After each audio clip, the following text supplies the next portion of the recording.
Mesdames et messieurs, merci de faire confiance au journal de la ville et tout de suite les sommaires.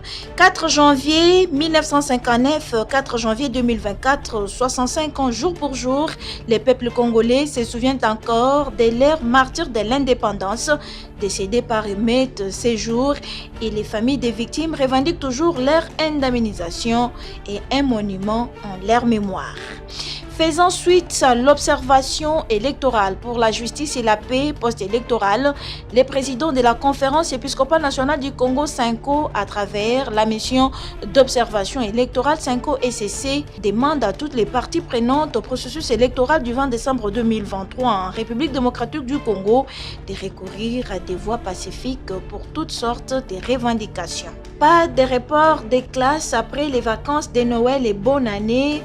Les cours reprennent ce 8 janvier 2024 conformément au calendrier scolaire, confirme le ministre de l'EPST. C'est tout pour les sommaires. Mesdames et messieurs, encore une fois, bienvenue dans ce journal. 4 janvier 1959, 4 janvier 2024, 65 ans après, la République démocratique du Congo se souvient encore de ces martyrs de l'indépendance. Ces jours-là, Kinshasa, à l'époque Léopoldville, connaît des émeutes qui éclatent dans tous les sens. Sur la place Imka, les autorités coloniales ont interdit la manifestation aux membres du parti politique Alliance des Bas-Congo, Abako. Du côté du stade Tata Raphaël, la défaite de l'AS Vita Club contre Mikado, une équipe appartenant à la compagnie belge Sabena au stade Tata Raphaël, va susciter de vives contestations. Les militants de l'Abako s'associent avec les supporters déçus du V Club. La répression sera brutale. Ces manifestations feront état de 49 morts selon le bilan officiel, alors que les partis de Kasavubu évoquent des centaines de morts. Colère, déchaînement, ces événements ont déclenché l'accélération du processus de l'indépendance du Congo belge, aujourd'hui la République démocratique du Congo. Ce jour-là du 4 janvier 1959, tout juste vers 16h30, nous, jeunesse à Bako, on s'est trouvés de ce côté-là, quand Kasavubu a pris la parole. Ici où je suis. Après la parole, que le meeting est annulé, il n'y aura plus. Nous, jeunesse à Bako, accompagné le président pour lui déposer chez lui à domicile.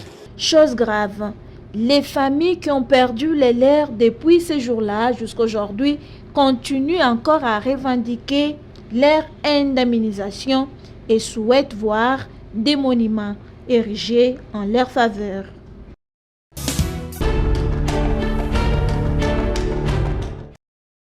Dans un communiqué de presse signé ce jeudi 4 janvier 2024, les présidents de la conférence épiscopale nationale du Congo Synco et de l'Église du Christ au Congo ECC demandent à la Commission électorale nationale indépendante de faire la lumière sur tous les cas documentés par les différentes parties prenantes. Une commission d'enquête indépendante et mixte s'avère nécessaire, car de cette lumière dépend aussi l'acceptation des résultats à chaque niveau des scrutins, poursuit les évêques. Nous demandons au procureur général près la Cour constitutionnelle de se saisir d'office de toute dénonciation en rapport avec les irrégularités afin d'amener la haute juridiction de la sincérité électorale à dire le droit et redorer la fierté de notre République. Nous condamnons fermement la violence aussi bien verbale que physique observée tout au long de ces présents processus. Nous demandons au procureur général de la République en sa qualité de garant de l'action publique d'ouvrir des poursuites judiciaires à l'endroit de tous les auteurs d'actes de violation et de fraude électorale, insistent les évêques dans ces communiqués. Toujours dans les mêmes communiqués, les pères évêques de la Synco et de l'ECC encouragent toutes les parties prenantes à recourir à des voies pacifiques pour toutes sortes de revendications.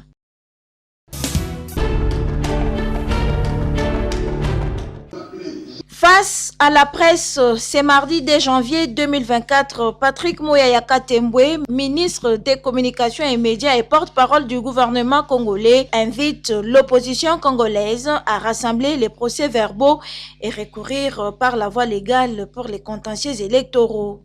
En attendant la proclamation des résultats définitifs par la Cour constitutionnelle, le gouvernement a félicité le président de la République, chef de l'État, pour sa brillante élection. Et par la même occasion, le gouvernement a salué la participation sans aucune forme d'exclusion de tous les autres candidats à la présidentielle de 2023. Il encourage les différents candidats lésés à recourir aux voies légales pour toute contestation éventuelle des résultats. Les résultats des élections ont été publiés dimanche en journée, dans une journée ordinaire, sans pression, sans tension, sans coup de feu.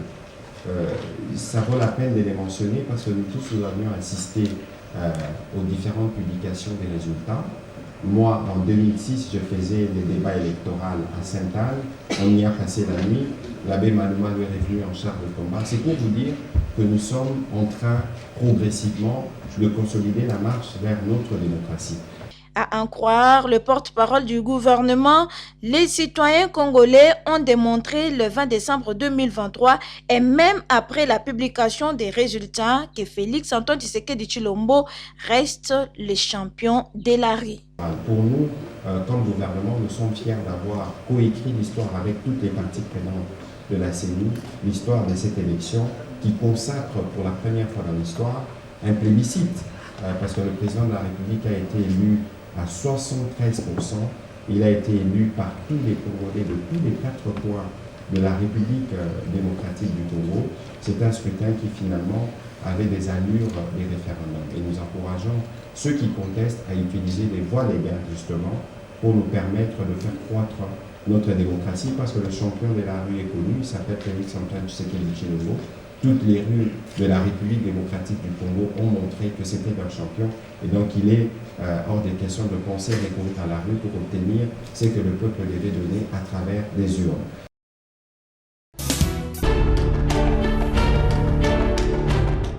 Activation de l'article 64 de la Constitution, utilisé comme menace par l'opposition, le coordonnateur général de la société civile de la RDC et de l'AFS, Christopher Ngoy Mutsamba, met en garde les tenants de cette hypothèse à double tranchant, surtout en cette période où le vainqueur des élections vient d'être connu et proclamé par la centrale électorale.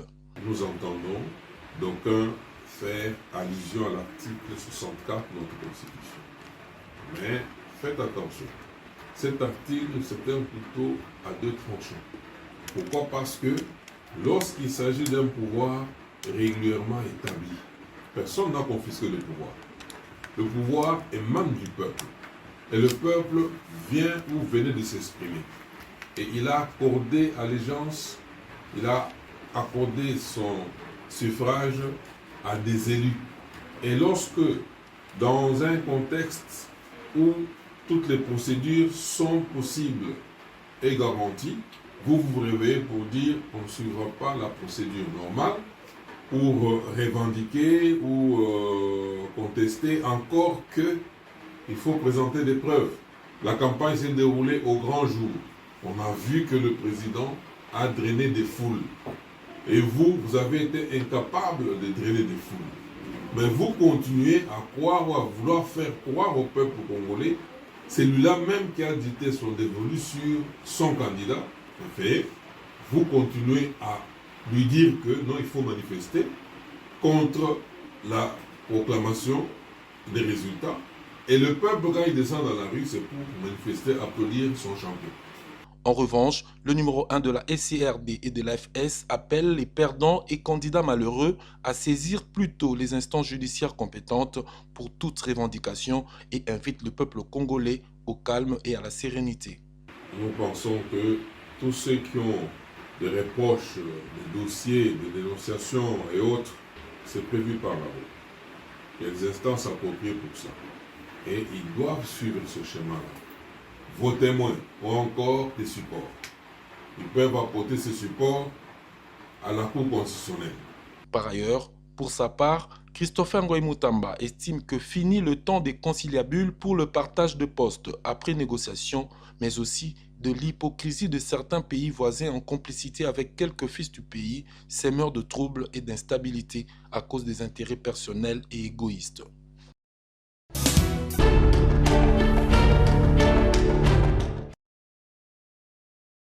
Une grande représentativité de la société civile de la République démocratique du Congo s'est entretenue ce mercredi 3 janvier 2024 à Kempinski Fleuve Congo Hotel avec la haute instance de la SADC chargée de la médiation, la prévention et la gestion des conflits avant, pendant et après les élections.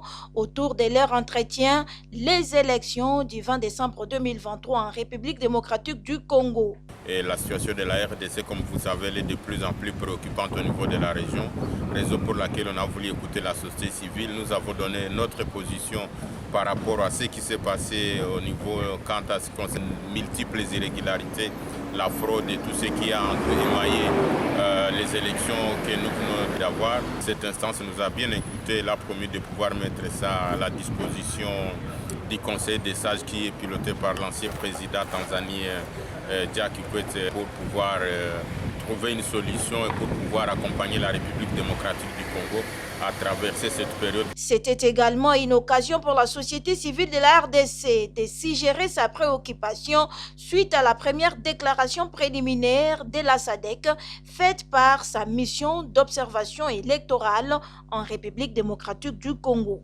La société civile, comme vous savez, n'a pas sa langue en bois. Nous avons également fait notre préoccupation quant à ce qui concerne la première déclaration préliminaire de la SADC qui ne rencontrait pas l'assentiment de la société civile.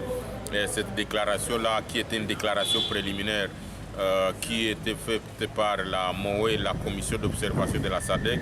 Mais ici, nous sommes devant la commission de la médiation, de la prévention, de la gestion des conflits avant, pendant et après les élections, qui dépend de la haute instance de la SADC, les conseils des sages, et finalement qui vont faire arriver les messages à tous les chefs d'État de la région.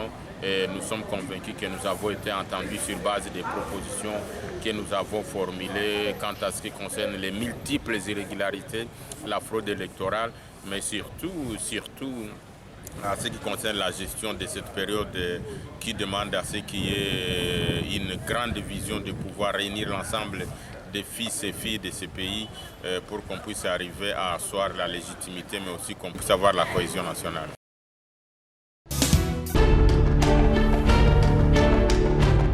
À titre provisoire, le candidat numéro 20, M. Félix Antoine Tshisekedi Tshilombo. La réélection de Félix Antoine Tshisekedi Tshilombo avec brio à la magistrature suprême par les peuples congolais tel que proclamé provisoirement par la Commission électorale nationale indépendante le dimanche 31 décembre 2023 au Centre Vérité. Le général-major Chirimwami Nkuba Peter, gouverneur ad intérim du Nord Kivu, lui présente ses sincères et chaleureuses félicitations. Excellences, Monsieur le Président de la République, au nom du gouvernement de la province du Nord Kivu, sous état de siège, au nom de la population de la province du Nord Kivu et au mien propre, nous avons l'honneur et la grande joie de vous présenter nos sincères et chaleureuses félicitations à l'occasion de votre brillante réélection à la magistrature suprême telle que proclamée provisoirement par la CENI ce 31 décembre 2023. Cette élévation que nous faisons nôtre et qui demeure l'expression démocratique du peuple congolais, résulte de l'amour du travail que vous avez pu réaliser de manière patriotique depuis que vous êtes aux commandes de ce grand et riche pays qui est la République démocratique du Congo. En votre qualité de pacificateur, rassembleur, bâtisseur, nous restons convaincus que ce second mandat que vous venez de remporter avec brio vous permettra à coup sûr de parachever votre grandiose œuvre de la modernisation et surtout de la pacification de ces bons pays. La population du Nord Kivu attend impatiemment le retour dans leurs milieux respectifs de plus de 3 millions de déplacés qui vivent dans des conditions inhumaines, dans des camps et sites de déplacés, à la suite de la guerre nous imposée par les Rwandais sous les labels du M23 et les ADF, MTM et SCAP.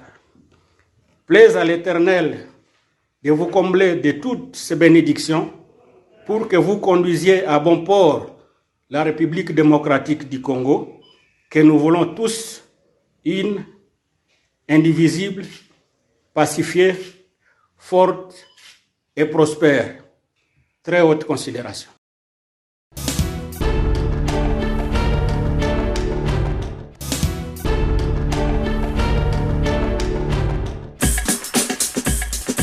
Nous sommes arrivés à la fin de ce journal de la ville, mesdames et messieurs. Merci de l'avoir suivi. Le prochain rendez-vous est fixé pour ce vendredi avec le même plaisir.